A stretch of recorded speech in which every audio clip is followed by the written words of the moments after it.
Guilt is when you recognize that you did something wrong. If I recognize and accept that I've done something wrong, I hurt someone's feelings, I said something I shouldn't have said, I did something I shouldn't have done, right? And I recognize that it was my own fault. And as a result of recognizing that, I feel anxiety, or I feel sadness, or I feel remorse. I feel like I wish I didn't do that, right? And I question myself. And I literally feel bad about what I did. All of that is guilt.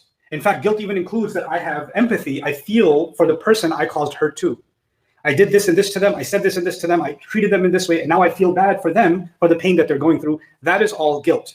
And actually, if guilt is coming from yourself, it's a good thing. You're supposed to feel guilt. It's a healthy thing. If I've done something wrong, my ability to recognize it and feel bad about it is what gives me a human conscience. In fact, it's a gift from Allah. Allah describes it as a powerful gift that he even uses as evidence for our humanity. He says, I swear by the self, the inner self, that keeps on blaming itself. Shame is, you are a bad person. You accept yourself as worthless. You accept yourself as scum, or I'm disgusting anyway, or I'm perverted anyway, or I'm greedy anyway, or I'm selfish anyway, and you take these labels. So you're not labeling the behavior, you're not labeling, if you feel bad about an act, then you have guilt. But if you feel bad about your old self, and how people see you, or even how you see yourself, then you've internalized shame, right? So shame is a lot bigger than guilt. Guilt is limited to an action. But shame is actually you redefining yourself a certain way. How if a person lives with shame, like they just accept these bad definitions for themselves, so they don't, then they lose guilt. That's the crazy thing. That you start feeling so sorry for yourself, or I start feeling so sorry or hating myself so much that I'm so absorbed about my shame and my negative feelings about myself all the time, that now I'm not even aware of the hurt I'm causing somebody else. And in fact, when you see somebody else, I look at somebody else who doesn't have that kind of shame, that has a smile on their face, that is breathing normal air, and I'm like, man, I wish I had a life like those people. Look at them, they don't have hatred for themselves, they don't have to live with shame. I do. I wish I could live like they did. And you develop this envy for others because you have this spite for yourself. Just because you've made a mistake in the past, that is not a license for you to be silenced. If there is some truth you have to say, you still have to say it. Even if others will come along and say, who are you to speak truth? Look at what mistakes you made in your past. You have no right to open your mouth. And that's exactly what the Pharaoh now does. Pharaoh now turns to Musa and says, you did that thing that you did. Now, in fact, he did do it. And he is literally standing in court because the Pharaoh is the judge. He is, in fact, the judge. And he is the authority in the land. So he has the right to say to Musa, you've committed a crime, right?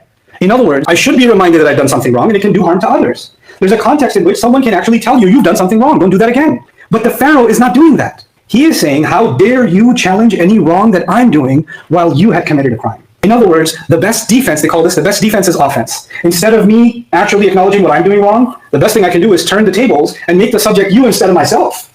There are people that are masters at this. You need to go and confront them about something they've done or said wrong. And some people hate confrontation, they just don't like it. So it takes a lot for them to even open their mouth and say, maybe you shouldn't have said that, or you shouldn't have done that, right? And you do it. And even if you do it in the most loving, respectful way, that person can in a split second turn around and make you feel so guilty for something you may have done 10 years ago, or 5 months ago, or whenever ago, and bring it up and say, oh yeah? Oh, you want to give me advice? No, tell me more, Sheikh.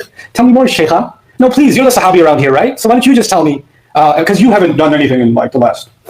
Really? Yeah, please, give us more of your morality. Please descend upon us your spiritual enlightenment, because we really need it from you. Because everybody else died. What is that doing? It's turning the tables, and now the person who actually has something legitimate to say starts feeling guilty. I shouldn't say anything. Now what they're trying to do from that is they're trying to take the guilt, which is about one action, but turn it into shame. Guilt is, I feel bad about what I did. But if someone's trying to take guilt about what you did and turn it into a label on you as a person, what you did now defines you. Your mistake, you're just a walking example of your mistake from the past. There's a label on you, and you must live with that label.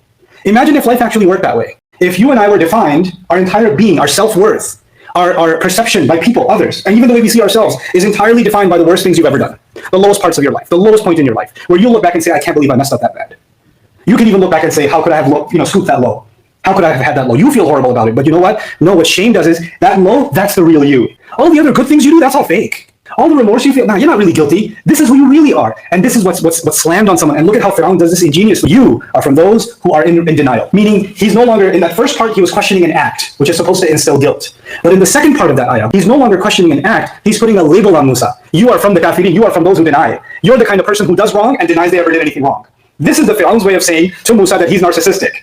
That he's so full of himself, he can't even see anything that he himself does wrong. You see the irony of that? That's the power of language, right? And the point of it is to flip the narrative, to turn it around, and for the person who's supposed to have a voice, for that voice to be crushed and silenced. A lot of people live their life in shame. They look at themselves in the mirror and they hate who they see. They see someone who, the worst things that have happened in their life, or that people attribute to them, or their worst mistakes even if you made such mistakes.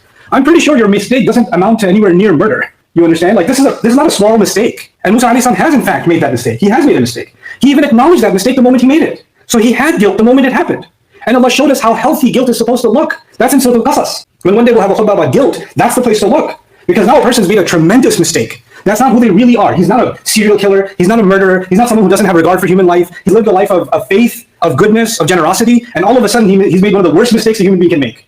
Out of nowhere. So he's way up here, morally, and all of a sudden he's way down here in a split second. That's a pretty large fall. And when a person falls like that, it's easy for them to see themselves as, man, I can never get back up. I used to be good, but now I'm this person. This is the new definition of me. You understand? When you accept that terrible new definition, you and I are in big trouble. Because the person who accepts themselves as wrong, okay, fine, I am evil. That is who I am now. You know who that is? At the core of it, that is Iblis. That is the devil.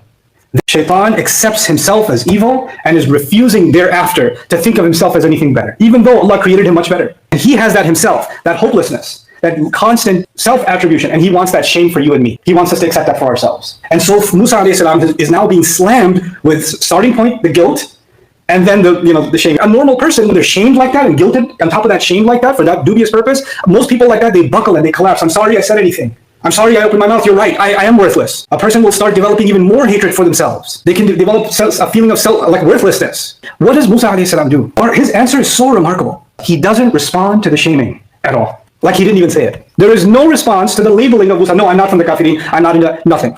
It's like it doesn't exist. Because shaming is not something acceptable in our religion. Guilt is healthy. Guilt is actually needed in the right dosage, in the right context. But shaming isn't. There's no place for it. Allah has honored all children of Adam. The worst people, the people that have committed zina, the people that have committed murders, the people that have done all this stuff, right? What does Allah say about them? Allah says, people who don't call on other gods besides Allah, people who don't kill anyone with innocent souls, people who don't commit adultery, right? And then he says, these people, these are the slaves of Allah that He loves. And then He says, and whoever does that is going to meet a grave penalty. And the punishment will be doubled for them. And they'll stay in that punishment humiliated. That's pretty shameful, isn't it? But immediately, and that's in the next life. Shame is in the next life. Immediately He turns it and says, except those who repented and restored their faith and acted good afterwards. So somebody who had already committed murders and adultery and all of that, they've got a huge rap sheet of shirk and kill, and now they turned around towards Allah. What does Allah say? Allah will take all of their bad, turn it into good deeds. Allah is not shaming you. Allah is not bringing up your past to shame you. Allah is saying, you come to me and I will convert your bad into good. It's different from a judge who says, I will expunge your record. I will delete the file.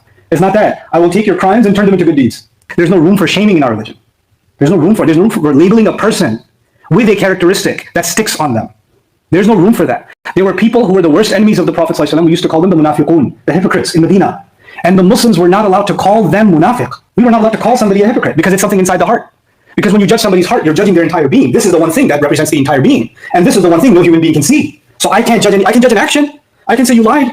I can say you cheated. I can say you hurt someone. I can say you committed murder. I can do that. But I can't judge a human being. But we do that easily, and we accept that easily even for ourselves.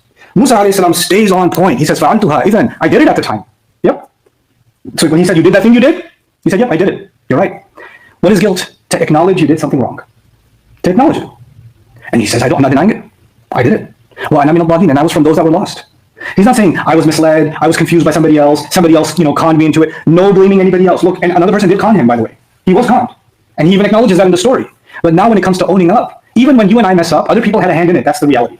Nobody does something, nobody just out of nowhere with no cause has an effect. There has to be a cause. But when it comes to owning my mistake, you have to let the causes go. You have to say, you can't say, I messed up, but you don't know the whole story. Let me tell you the whole story, then you'll know that my mess up wasn't actually purely because I'm evil. This one did this wrong, this one did this wrong, this one did this wrong, and it created this, this storm, and in that storm I got caught up in it, and in the moment I messed up. Which may be the reality. But owning up for yourself, genuine healthy guilt, is actually letting go of everybody else's part. Let Allah deal with that. I know the part I messed up in. I know what I did wrong.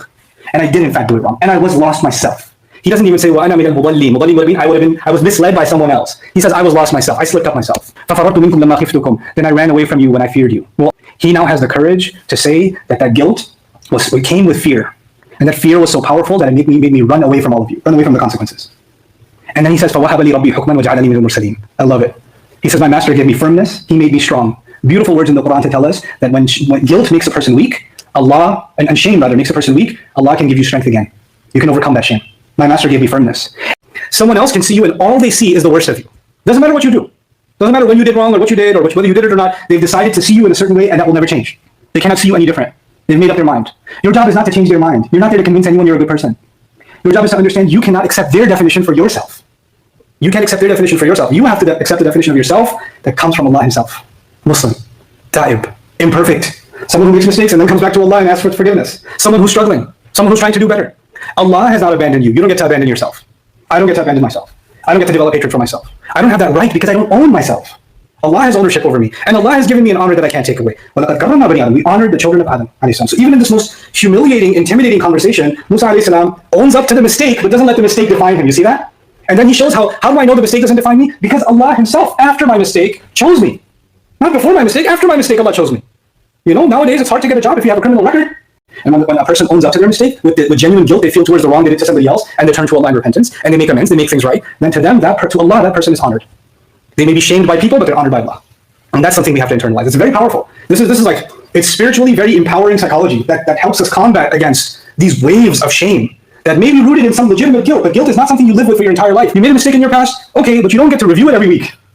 You know, oh, I messed up, you don't know what I did. You're defining yourself. You're turning that into shame. Guilt is you did something bad, you turned to Allah, you cried your tears of remorse, you tried to make amends, move on with your life. Life goes on. If life can go on for someone who took a life and goes on to the best moments of his life, alayhi salam, then Allah has put that in the Quran for a reason, for us to be able to move on, to be able to heal ourselves, to recognize it in ourselves, and may Allah make us all better ourselves and not live with these negative emotions and shame and guilt, and also protect us from shaming others. It's not just that we don't want to experience shame, we don't want to be guilty of instilling constant guilt in someone else until it turns into shame. May Allah protect us from being the victim or the perpetrator.